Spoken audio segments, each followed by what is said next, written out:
आता आमच्या या ठिकाणी सगळ्या ज्या मुंबईच्या कार्यकर्त्यांची जी मीटिंग झाली त्या मीटिंगमध्ये एकमताने दादांचं स्वागत करण्याचं ठरलेलं असून आणि त्या स्वागत करण्याचं ठरल्यामुळे आम्ही लोक सगळे आता आझाद मैदान या ठिकाणी प्रथम आझाद मैदान या ठिकाणी रेकी करायला चाललो आहे, ते ग्राउंड बघायला चाललो आहे आणि मग त्या ठिकाणानंतर आमचं ठरेल की इतर कुठचे आणखी ग्राउंड बघायचे की नाही बघायचे आणि त्या पद्धतीमध्ये आम्ही आमचा पुढचा कार्यक्रम ठरवू.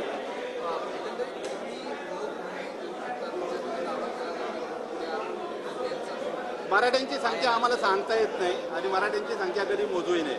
मराठे कोट्याने येणार मराठे यावेळेला.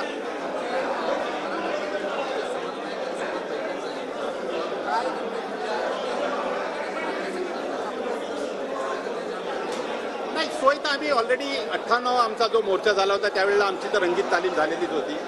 आमच्याकडे सगळे प्लॅन्स वगैरे सगळे आता सिस्टम आमच्याकडे आहे, तो डाटा आमच्याकडे आहे.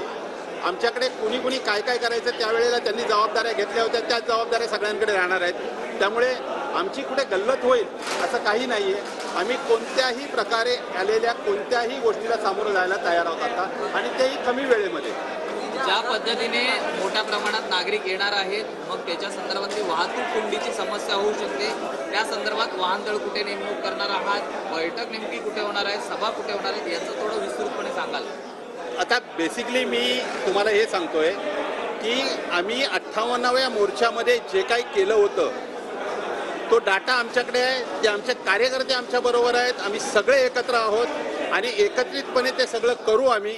कारण त्यामध्ये आम्हाला कोणताही आता प्रॉब्लेम येणार नाही. कारण आमच्याकडे ऑलरेडी आमची ती प्रॅक्टिस झालेली आहे, ती तालीम झालेली आहे. लाखो लोकांना 58 मोर्चे आम्ही हँडल केलेले आहेत.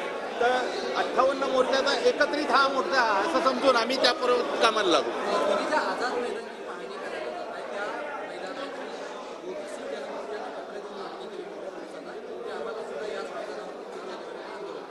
तेही आमचेच आहेत. आता या ठिकाणी काय जातीवाद वगैरे करण्याचा ओबीसी वगैरे आपण बोलणार नाही. आम्ही जातीयवाद कधी करत नाही आणि करणारही नाही. कारण तेही आमचेच 18 पगड जाती जमातींना घेऊन छत्रपती शिवरायांनी स्वराज्य स्थापन केलं. तसंच आम्ही मराठा समाज 18 पगड जाती जमातीला घेऊनच गावामध्ये राहतो, नांदतो एकत्रपणे. तेही आमचेच आहे. ते बघू आम्ही काय करायचं ते त्यावेळेला आम्ही ठरवू. त्यांनी जरी दिलं तरी त्यांच्याबरोबर आम्ही वाद करणार नाही. आमचे मनोज दादा जरांगे त्यावेळेला काय निर्णय घ्यायचा तो घेतील आणि आम्हाला कार्यकर्त्यांना त्याचे आदेश होतील त्या पद्धतीने आम्ही पुढे जाऊ. कंटिन्यू.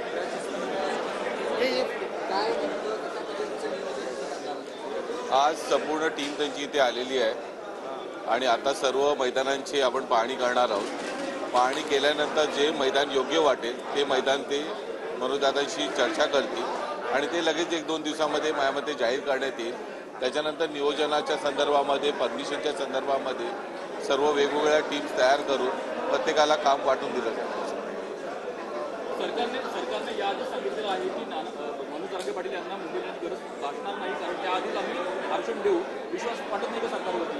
नाही, मनोजदादा जरांगे पाटलांचं मुंबईमध्ये आगमन तर होणारच. मग एकतर ते त्यांच्या उपोषणासाठी असेल, नाहीतर मग विजयी सभेचं रूपांतर त्याच्यामध्ये झालेलं असेल. पण मुंबईमध्ये त्यांचं स्वागत जंगी होणार. आयदर आम्ही एकतर मनोजदादांना उपोषण करण्याची वेळ येऊ नये, राज्य सरकारने त्याच्या अगोदर दिलं तर ती विजयी सभाच या मुंबईमध्ये साजरी होईल. पवारसाहेब आजच्या खरं शिष्टमंडळाच्या बैठकीत ऋषिकेश बेंद्रे हे देखील उपस्थित होते आणि त्यावरून आता कुठेतरी विरोधक टीका करत आहेत. त्यांच्यावर गुन्हा दाखल असताना ते या बैठकीत सहभागी झाल्यामुळे कसं पाहता एकूणच या गोष्टी? नाही, गुन्हे तर राज्य सरकारने सर्वांवरतीच टाकलेले होते. आमच्यावरती देखील गुन्हे आहेत. तिथे सर्व जणांच्या आंदोलनाचे गुन्हे बरेच लोकांच्या अंगावरती आज देखील आहेत. त्यामुळे त्या गुन्ह्याच्या संदर्भामध्ये सामाजिक गुन्हे आहेत त्यांच्यावरती, कुठले काय बाकीच्या असे कुठले वेगळे गुन्हे नाही आहेत. त्यामुळे त्याबद्दल आम्ही काय जास्त जात नाही.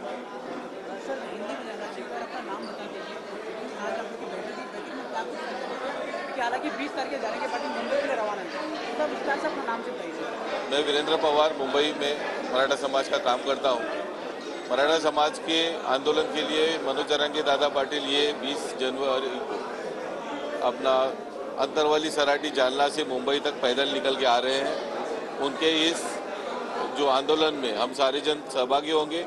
मुंबई में आके उन्होंने अनशन का अमरण अनशन का जो ऐलान किया है उसके लिए लाखों मराठा समाज, यहाँ के बांधव मुंबई के, ये उनके साथ में रहेंगे। मनोज दादा के साथ में करोड़ों लोग मराठा समाज के लोग हैं, मुंबई में आ रहे हैं और इन सारे लोगों के आने के बाद में यहाँ पे मुंबई में एक बड़ा किस तरह से कार्यक्रम इसको आयोजन करना है, कौन से ग्राउंड पे करना है, उसके नियोजन के लिए आज की बैठक है। इसके लिए इतने सारे लोग आए हुए हैं।